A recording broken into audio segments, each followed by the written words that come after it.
ओम गुरुभ्यो नमः.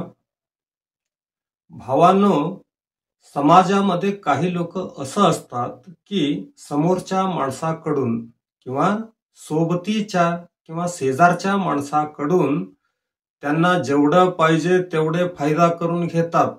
त्यांच्याबद्दल चर्चा करताना मात्र त्यांच्यामध्ये असलेले काही दोषावर चर्चा करत असतात.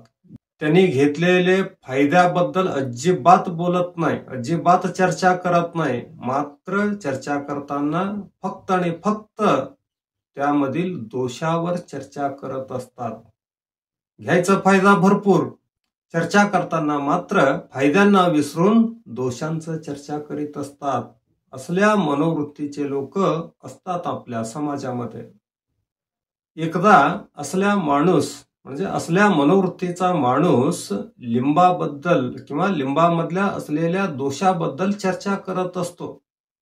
त्यांच्या मित्रांना सांगत असतो, ते कसलं फळ रे, चांगले दूध नासते त्याच्यामुळे, त्याच्या एका थेंबाने चांगले दूध नासून जात आहे, ते कसले फळ, असं मित्रांना सांगत असतंय.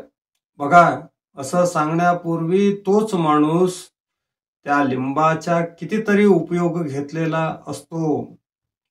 आहार म्हणून उपयोग केलेला असतो, औषध म्हणून उपयोग केलेला असतो, पूजासाठी उपयोग केलेला असतो, मानसिक समाधानासाठी महात्म्याकडून घेऊन सोबत ठेवलेला असतो. एवढेच काय, वास आवडून वास घेण्यासाठी सुद्धा सोबत ठेवलेला असतो. एवढे फायदे असून देखील, एवढे फायदे घेऊन देखील तो चर्चा करताना मात्र काय करत होता, कसले फळ ते, त्याच्या एका आंबट थेंबाने चांगले दूध नासून जात आहे.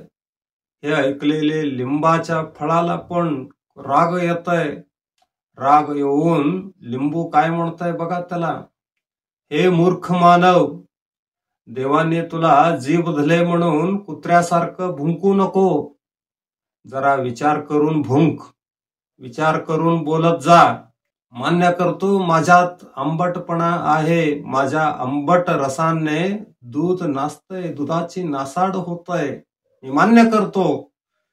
पण त्याच्यावर बोलताना तू एवढं विचार कर, माझ्यातलं आंबट रस मी स्वतः पिळतो दुधामध्ये का तू पिळतोस.